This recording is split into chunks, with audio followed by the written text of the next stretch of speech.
art friends, Ken here, your thrifty apprentice. Happy Friday everyone, and welcome back to another thrifty review. In today's thrifty review, we are taking a look at the Derwent Inktense 72 count block set. Now this happens to be a pastel shaped ink-based water soluble medium. Now before I jump into talking about these, I want to walk you guys through a super beginner friendly composition.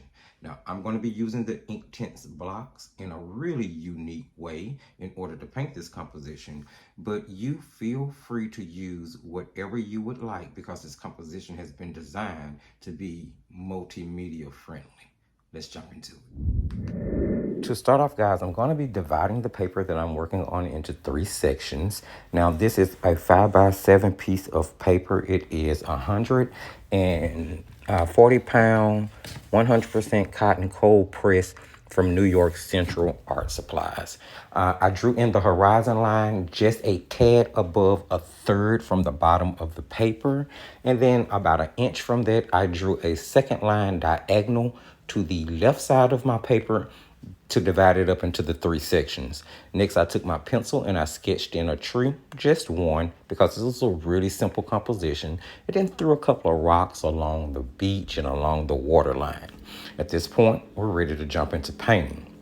Using the curated 18 color, because I think I said 20 colors in the other video, and I said it so many times, and it was so incorrect. But it's an 18 color curated set that I'm using in order to paint. And these are Inktense blocks broke down to be a half pan paint set versus me painting with the actual Inktense pan paints. So I'm going to definitely get a different finish with this. Now, I started off using the bright blue and the navy blue. And navy blue is sort of this set's version of ultramarine. The bright blue would have been this set's version of like maybe a cerulean. And I used those to paint in the water, including a little bit of a teal color that I added to this set.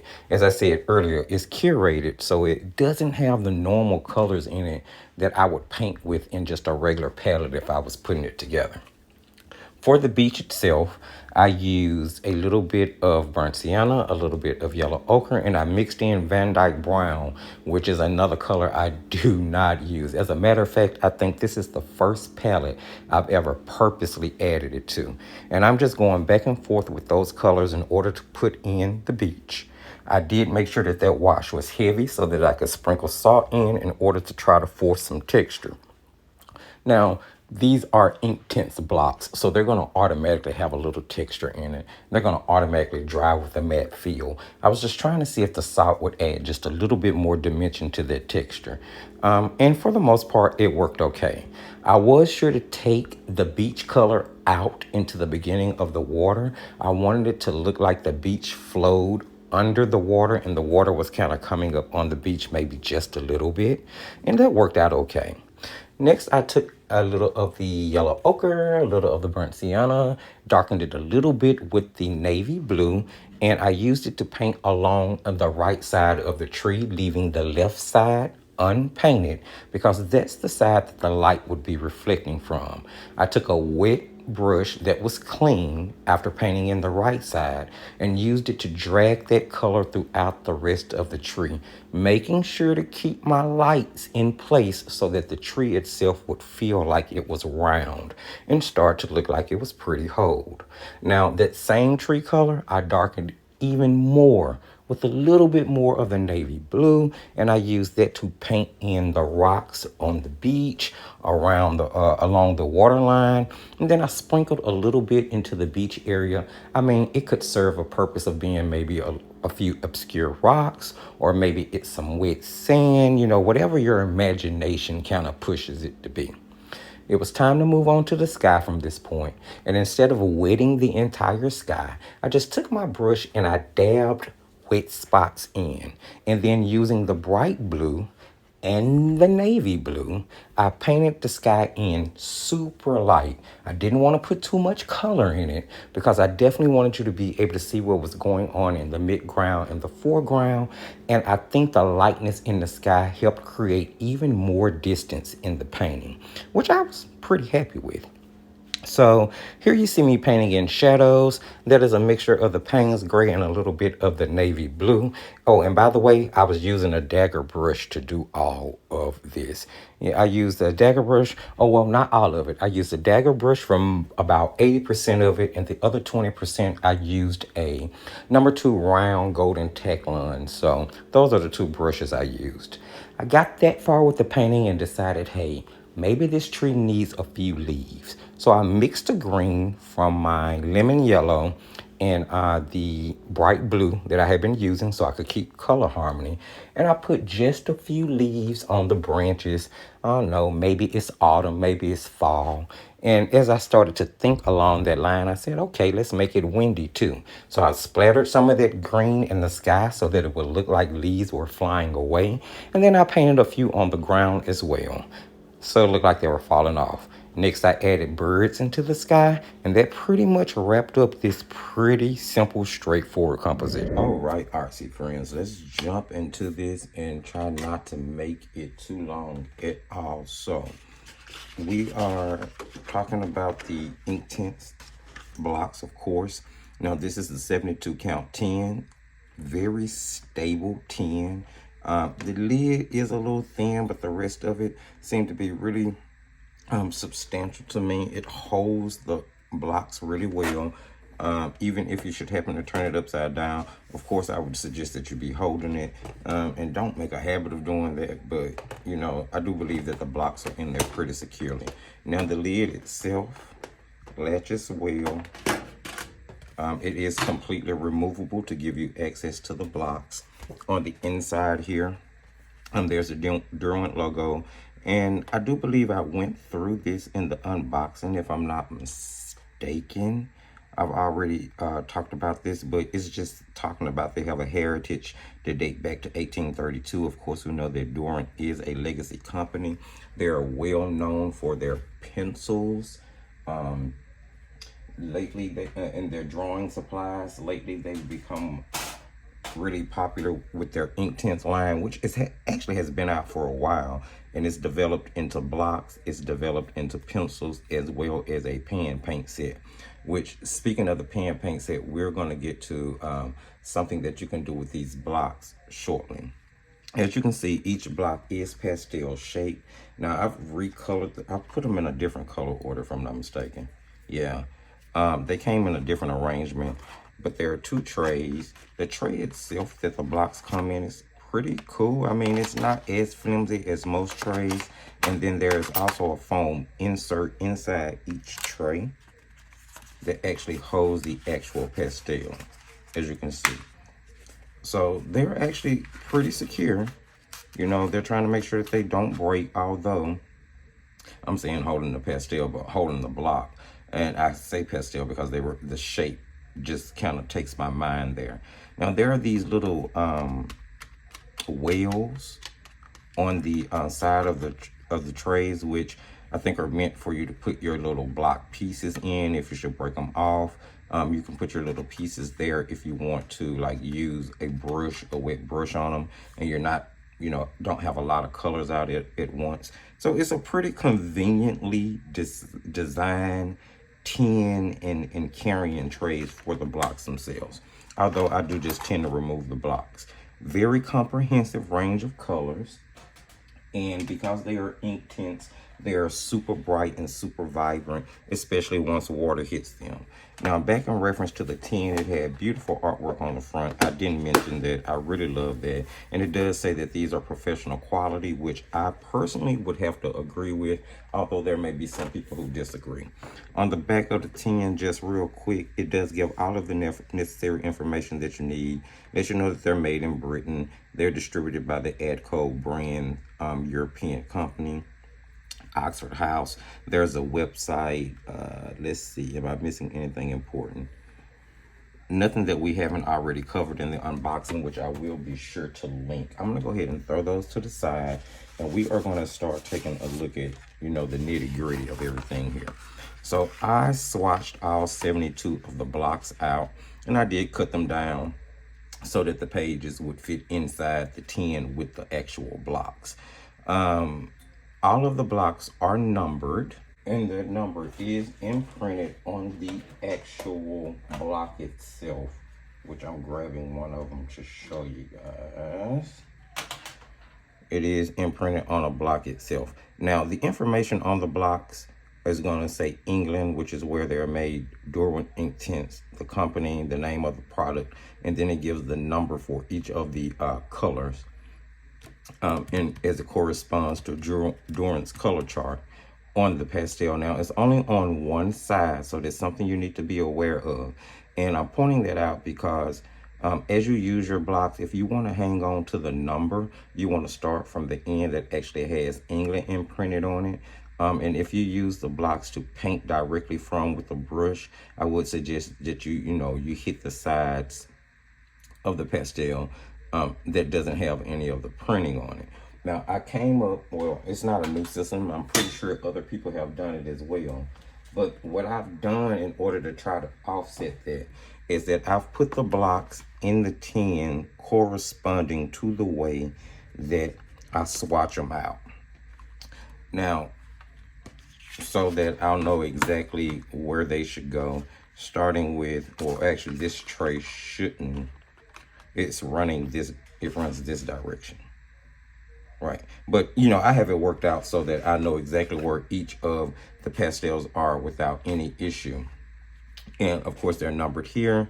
This is a number here, and then in a second I'm going to show you how I actually broke that down even more to concentrate on a fewer colors and still be able to keep up with the number for each one of them as it wears off of the actual block itself. Now, there are several different colors in each shade range. You have a really comprehensive set to work with that have a super bright color payoff once they're activated in water. Now, Inktense do not have a huge color shift at all. What you see once the water activates is how it's going to dry. However, you need to be aware that Inktense, being a ink-based product versus being a pigment-based product, does permanently stain, and it permanently stains quickly. So once an Inktense dries, it is super hard to reactivate it if you can at all. The normal case is that once they dry, that's what you have to work with, and they can be an advantage and a disadvantage depending on what you're painting and the exact effect that you're going for. Now, I actually sourced Derwent Derwent site because I wanted to find further information on the blocks to be able to present to you guys.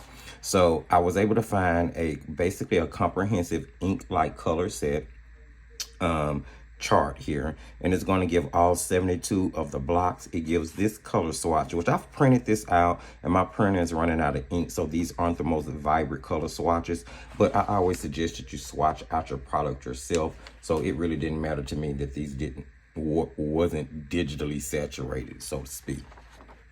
So this chart is going to give the color number for each of the blocks. It's going to give the name for each of the blocks. Now, these next couple of columns breaks the blocks down into what sets they come into. There's a key on the bottom of the page. Like, for instance, all of the yellow circles, would be the 10 of 12. The greens would be the 10 of 24. The purples would be the 10 of 36. And then, of course, the blue, which would be on each one of them, would be the entire range, the 10 of 72, which is the one that we're actually looking at for review today.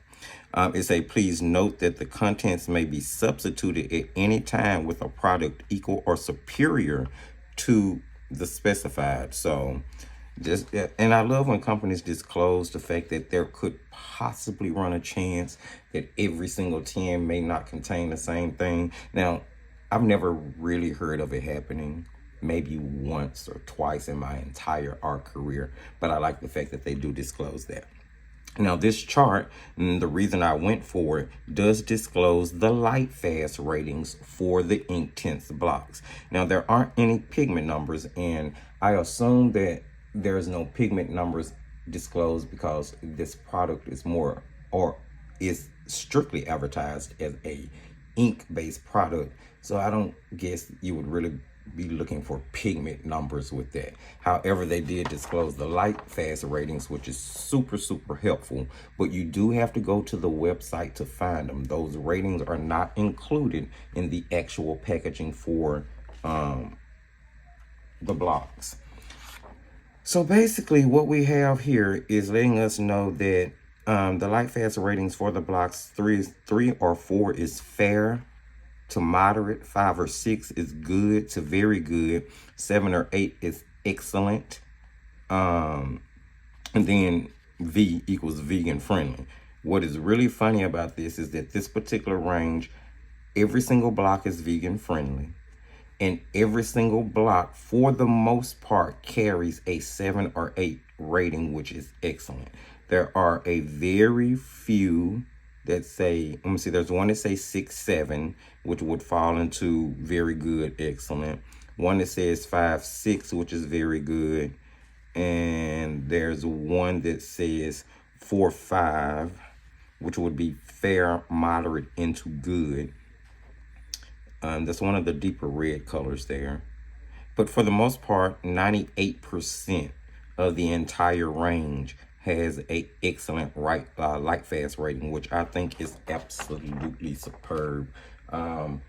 It means that I won't have pause about using my Inktense blocks in order to create something that I will possibly sell if I'm selling the original art versus reproducing it, so that I wouldn't have to worry about light fast ratings. So let's take a look real quick at some different ways to use these blocks. So as you know, you can pick the block up, use it directly to paper. That's dry block directly to dry paper. You can wet the paper and use the block. Maybe it'll be better if I actually show you guys what I'm talking about really quickly. Let me see if I can let me see. I'm trying to find. Okay, here. Let's just use this journal. This is an older journal. Oh, these paintings in here are so old, from way back when. Let's see. Looks like I was about to try to draw something on that page, a flower or something.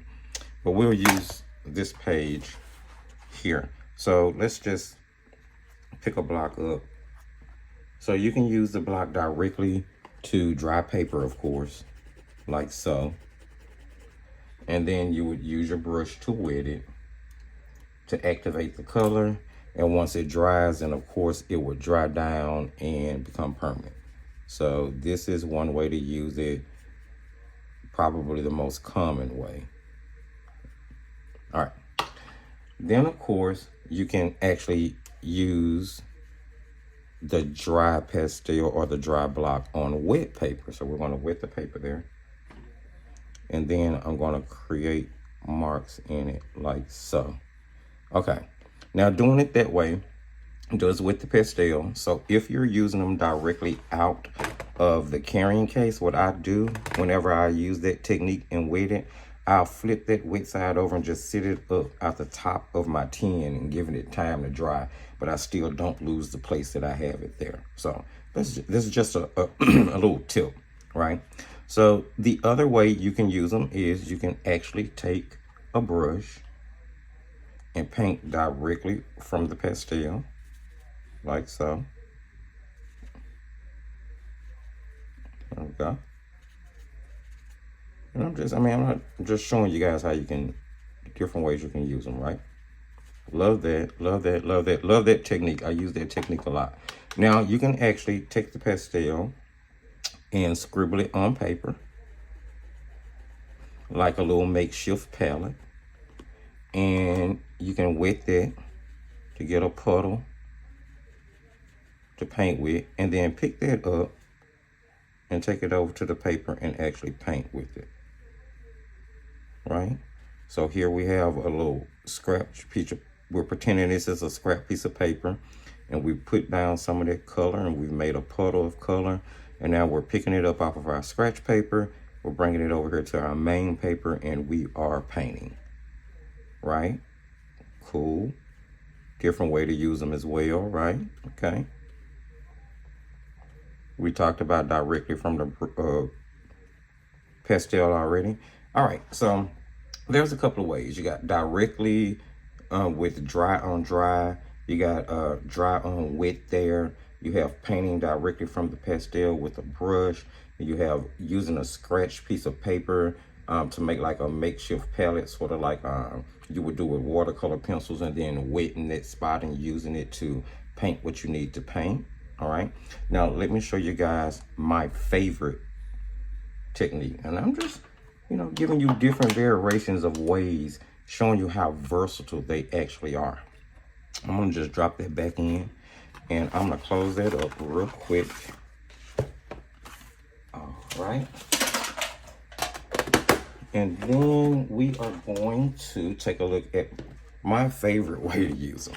So in a video that I released on the channel called, I think it's called To Block or Not to Block, and if you've missed it, go check it out. I'm gonna be sure to link it, especially as we come up on the I'm gonna link it in this video as we come up on the painting that was done with it, but it did come out earlier in February. So my favorite way to use them is that I took a 12 pan palette, right? And I took 18 half pans, and I think I may have said 20 in some previous videos, but it's only 18. I took 18 half pans.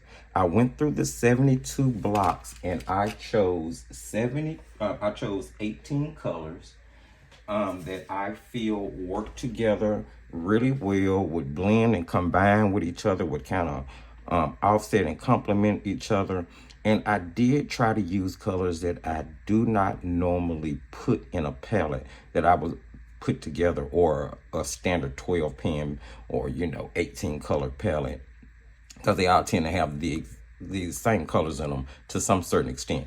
So I created what is known as a curated palette, where you put a palette together picking specific colors for a specific reason. That's sort of in layman's term what it means.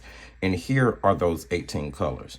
Now, I took a scratched piece of paper, and I took my time and went through each color section, from the reds to the yellows to the greens to the blues, and then all of the earth tones. I picked from each of those sections colors that, one, I'm not normally using in another palette, and two, that would give me both a cool and warm option. Actually, I went with cool, warm, and then a more neutral option of each one. For instance, here I have in the red, I chose a poppy red, I chose crimson, and I chose deep rose. In my yellow section, I have sun yellow, Sicilian yellow, and cad orange. Sicilian yellow and cad orange are two colors I do not normally use. Poppy red is a color that I typically only use if I'm using a Prismacolor pencil. Down here we have bright blue, navy blue, indigo, and turquoise. I don't get the option to add turquoise to many of my palettes, so I really wanted to include it in this one. Indigo is a different shade for me. I'm normally a Persian blue person. This is the closest that this set has, so it just kind of gave me a different variation to use. Navy blue instead of ultramarine, bright blue instead of a cobalt or a more cerulean leaning blue. Down here for my greens, there is no sap green, so I had to go with the most yellow green I could find, which was apple green. Now, I did make sure that all 18 colors I selected, other than maybe two, had maybe two, maybe three. Okay.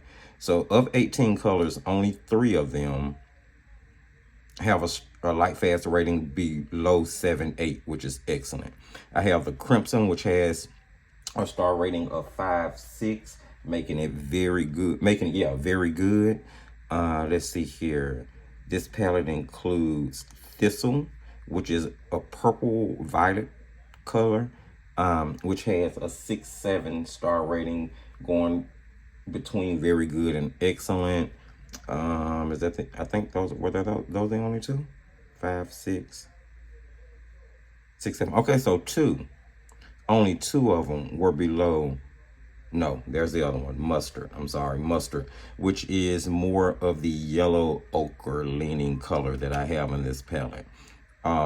It has a 6 star rating on it, which is very good. So everything in the palette is either very good to excellent. So I'm not really worried about doing any compositions with it. That was another reason I wanted to put together this curated palette. And this is such a fun way to paint, because basically now what we have is simply a watercolor palette where you can mix. I got a red there. Let's go with the navy blue. Whatever colors you want, just like you would with a watercolor palette. Now let's mix those together, make a purple. And there we go. And those made of purple. And just like with the watercolor palette, because these are a water-based product, these colors mix together very beautifully. You can break this down into just a mixing set. You don't have to do 18 colors. You can break it down into just like, oh, say, 2, 4, 6, a primary mixing set where you have a warm and cool yellow, a warm and cool red, a warm and cool blue. Throw you like maybe a convenient sap green in there, and there you have a whole mixing palette, and it will be really comprehensive because these colors mix together really well. Here I was kind of doing a little testing with them, playing around with some more loose flowers. You know, I'm trying my best to get better at loose things. I'm concentrating on roses first, but that's a story for another day. So here I basically did a split primary. I used the crimson, I used the navy blue, which is more the ultramarine, and I used, oh, let's see, what was it? Sun yellow, which is like lemon yellow. The sun yellow and the navy blue gave me a beautiful sap green leaning color. The sun yellow and the crimson gave me more of a muted orange, but you can use other colors in the set to mix brighter colors. And here I had the crimson and the navy blue, which gave me a beautiful saturated purple violet leaning color. So the colors mix together really well. And in this particular case, I only did a split primary. I didn't feel like I really needed to do all of the other color wheels we normally do because the colors mix and blend really well. Now here I want to show you that they don't necessarily lift. I'm using a square. Prove me wrong, but I think that has more to do with the paper than it does with the Inktense. This paper, that if you can see there, that's not necessarily the paper, the Inktense lifting. That's the paper peeling because of the quality paper. This is that Color watercolor paper. It is nothing good at all. I just use it for testing and playing around with stuff. But the Inktense are really not going to lift. They really aren't. Let's look at some things that I did with them right quick. The very first thing I did in the sort of reveal video where I first unboxed the Inktense, and like I said, I'm going to definitely link that so you guys can go see it. This is the composition that was done in it. More of a wintry scene. I wanted to have a really colorful and beautiful sky. I really love purples and crimsons and blues together in the sky. If I'm not mistaken, I was kind of looking at a reference photo on Unsplash when I painted this. And I think those Inktense blocks mixed so well with the bleed-proof white, which is a gouache. I was able to lay it on top of them, layer it on top of them, excuse me. You will see that there were certain times in that video when I would let certain levels dry and go back in without moving the bottom layer. So trust me when I say that on the right paper, once they dry down, they are pretty complicated to move. The next thing I did with them was this really whimsical play on a fried eggplant. You get it? Fried eggplant. And this is the video that's titled Block or Not to Block. I'm going to definitely link that somewhere here now. And you'll get to see where this palette was made, how it was made, and then the technique of just using it straight as a watercolor palette versus you know, using a block straight to paper. And here's the thing, those blocks are long enough that doing them this way, you can refill a half pan 2, maybe 3 times before you run out of a block. And if I'm not mistaken, with this being a professional product, Jerry's and possibly Blick Both may sell the sticks open stock, so you can buy just individual sticks if that's what you would like. I mean, if you want to just try them out, I would just go with the 12 set. If you want to just get a set, I would go with the 12 set, because again, it's a water soluble product, so they're gonna mix together and blend really well. And a 12 set more than likely has the colors that, with the right mixture of each color, you know, the right ratio of each color in a mixture, would make a wide range of different colors. You know, I'm more than sure of that. So, and of course, what we did in today's video was this. Now, in all honesty, this design was the prelim to a class I did over in Paints, Pencils, Pastels, and Markers. So if you are a part of the Facebook group, Paints, Pencils, Pastels, and Markers, there is a live video in the group that I did back in February, around February 16th, 17th, something like that. But it's featured at the top of the page. If you haven't seen it, go check it out.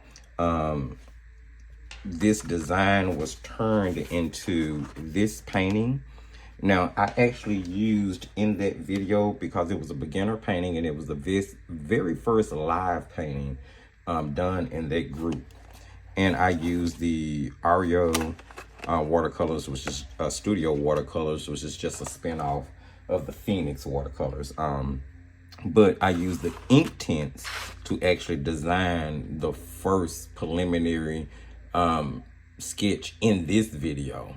So yeah, that lets you know how far ahead I do my videos, right? And in between these two came this one, which was just a practice. So I did this one first with the Inktense.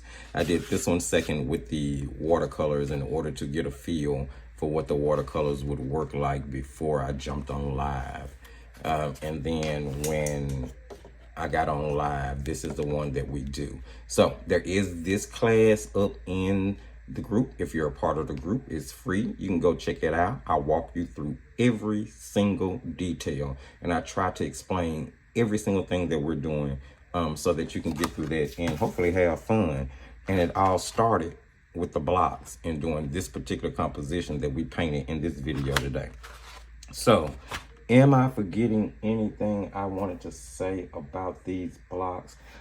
They're not for everybody, okay? So they're gonna dry down with a really textured matte feel, but as you can see, because I use these two, so this one has more of that textured matte feel that I'm talking about, because I actually use the blocks directly to paper in this video. I use the techniques that I use left these more textured, right? However, these two paintings are a lot more flat. They feel more like watercolor. There's not nearly as much texture. It's really smooth. It didn't dry down as matte, has more of a velvety look to it in my opinion. And that was the technique of using them directly from the pen like a paint. So you're actually controlling the amount of water in all of the color as you bring it over to your paper. So if you haven't tried that technique, try it. I promise you'll love it. So with that being said, don't expect the same finish from these as you get from the pencils or the pan paints, but I do love them. On a star scale of 1 to 5, I would give these a 5. That's how much I love them. They're not going to be for everybody. Some people are going to love the pencils more, which I think most people do prefer the pencils. But I'm a pastel person. I like these. I like the shape. I like the fun you can have with them. I like the versatility of them. I do believe that they are professional. They give you super extreme bright payoff. I feel like they're easy to handle. They do have a bit of a learning curve to them, because if you're used to watercolors, especially watercolors that'll reactivate, once you start using Inktense products, once they dry down, they do not re-wet like watercolors do. So that is a bit of a learning curve to get over. And the fact that they are so bright and so pigmented, it's really easy to lay down too much color at once. So once you kind of get over those humps though, I think these are an amazing product, and I would definitely definitely recommend them. Now, with that being said, the price of these are going to fluctuate based on the size set that you get. I am going to be completely frank and upfront. The 12 set is going to be the most affordable set. However, you're going to pay more per block on the smaller sets, regardless of whether it's cheaper priced than you would on the larger sets. So my 72 count was actually a gift that I received for Christmas of 22. And I'm just getting around to, you know, getting all this done with them. So they can range anywhere from $28 for the 1210 set up to $163 for the 72 count. I do suggest that you kind of weigh your options. I'm going to link all of the sets that I can find in the video description, starting with the 12 set all the way up to the 72 count set, and the prices will fluctuate in between those two sets. But it will give you a range of options in case you're interested in them. I'll also try to remember to link the page over at Jerry's. I do believe that's going to be the site where you can buy them in individual blocks. So if that's true, if my memory is correct, I will link that. But if you don't see the link for Jerry, then you'll know I couldn't find them individually. And I'll check Blick as well. So there you have it, guys. Hopefully you heard, saw, picked up on some information in this video that you found helpful. If you did, please don't forget to give the video a thumbs up. It is going to really help the channel when you give it the video a thumbs up, guys. Share the video. Sharing is caring. Maybe someone else would love to see the information on the blocks. Jump in the comment section. Let me know, what do you think? Do you have them? Have you used them? What do you think about them? Did any of this spark your interest to use them? If you don't have them, I'd like to know. I really would like to hear you guys' experiences with these. If you're new to the channel, or if you're returning and you haven't subscribed, guys, go ahead and subscribe. Hit that notification bell so you know when all of the new content come out. Check the video description for all of the relevant links. Paints, pencils, pastels, and markers. If you want to go check out that free live class that's up now, go check it out. I am planning several other ones, so you guys look out. If you're already a member of the group, look out for the live invitations. They come out, then you know when the live events are going to happen. And I'm also going to try to start connecting with other artists in that group to maybe do some collaboration lives or some things like that. Let's really get the group moving and grooving together. Thanks for joining me, guys. Remember, as I tell you at the end of every single video, just keep painting and crafting.